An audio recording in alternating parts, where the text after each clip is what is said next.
welcome to Scissor Snack Sandwich. Today I have a kind of strange one, a little bit crazy one for you. I have a protocol that I looked at today called Poison.finance. Now this was introduced to me by some completely anonymous person. They basically DM'd me somehow, told me to check this out. Here I am checking it out. They said they didn't understand some stuff. So I'm going to go through this and kind of explain what this thing does. Now, before I can explain everything, I have a flow chart for you, but before I can explain to you everything this does, I will mention that I tried to go to the Discord to ask some questions, and the link is dead. And inside, there's also a Telegram, and I tried to open that, but it's only an announcement Telegram, so there's no way to interact and ask questions in there either.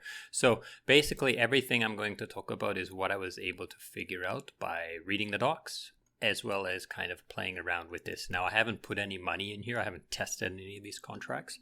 So, do your due diligence, check things out. Make sure you think about this before you try to use it and so forth. Now, another reason why I'm making this video is because of what it does. I highly believe that we kind of have a shortage of these kinds of products inside the space right now.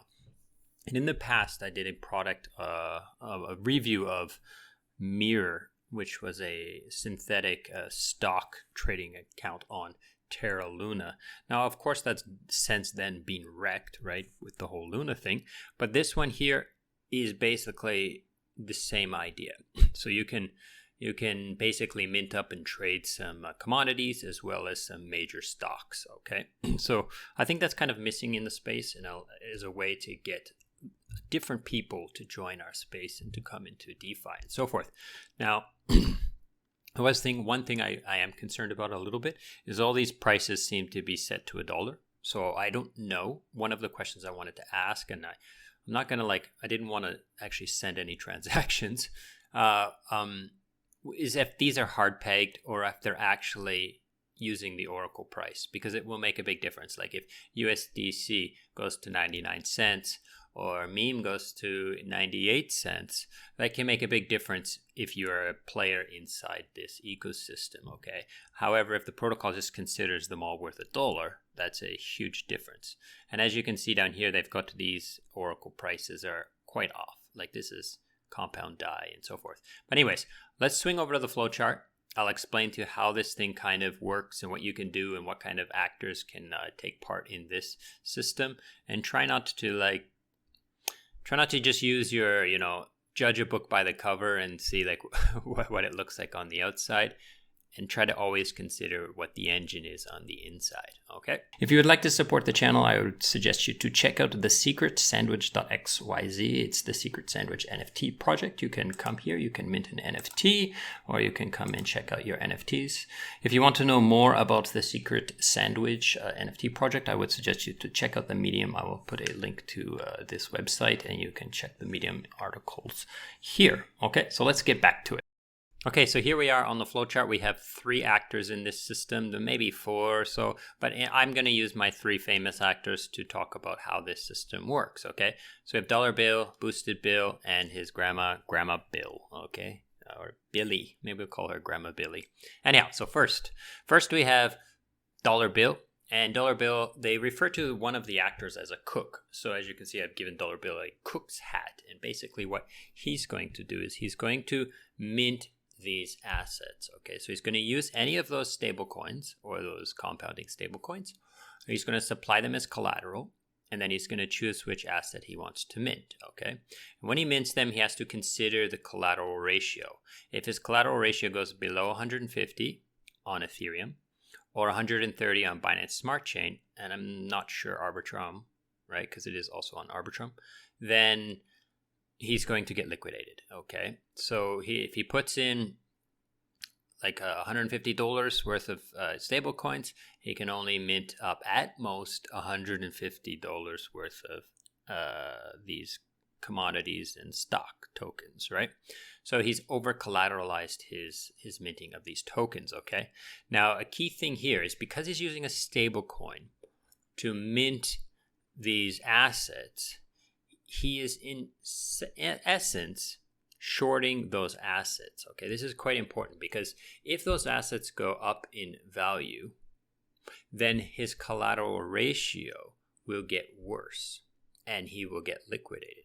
So for example, let's say he puts $150 in and he gets out $100 worth of Facebook, but Facebook goes up $50. Now his assets are worth the same as his collateral, so he will get liquidated. So this is the first key thing you have to think about when you're using stablecoins to buy other assets, that you might actually get liquidated because of that. Okay, moving on. Now, what can he do with these assets is he could further short if he really was really bearish on one of these things, like he heard some news that Facebook was going to go bankrupt or something. So he could short it once by minting it, and then he could sell it at the market for a stablecoin and be shorting it again. Because in order for him to get his assets back, he will have to buy it back, right? So he can double short in this manner, which is pretty degenerate, but possible, okay? Now, along comes Grandma. Grandma's what we call the wizard, what they call the wizard inside this system. And so she's got some DAI and she needs to obtain one of these potion tokens, they call them, these P tokens. So I've chosen Tesla. Okay, so she needs to either mint it in the same manner that dollar bill has, or she can just buy it from the market with her DAI, right?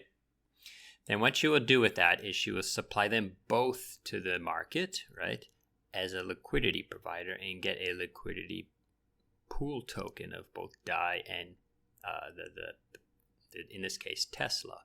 Then she would take that pool token and she would stake it into the protocol and start earning some poison tokens. Okay, so she's got a lot of things to consider as well, like the impermanent loss of these two tokens, as well as if she's minted them. If she's minted them, then she's got to worry about all the stuff that dollar bill has to worry about with this collateral ratio and the shorting of the P tokens. Okay, so moving on. Now, the last actor they talk about is the uncle, they call him. So Boosted Bill is the uncle in this case, and he's either bullish or bearish on these tokens. So let's say he's bear or bullish on Facebook or Microsoft, right? So he will buy that token, hold the token, right? And then when he's bearish on it, he will sell the token. Okay, so he's going to try to buy the bottom, ride the wave up, sell the top, ride the way down. Okay, or he can even kind of become a shorter too if he wants to really short it. Okay, but basically this is Grandma is giving these tokens, this LP, so that other people can speculate easily on those stock prices, right? Now, those poison tokens are not useless completely. You can stake them into the protocol, right?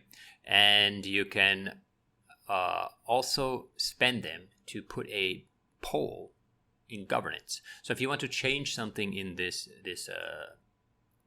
protocol here, then you can stake them, or so you can deposit them into the poll place where they do the governance.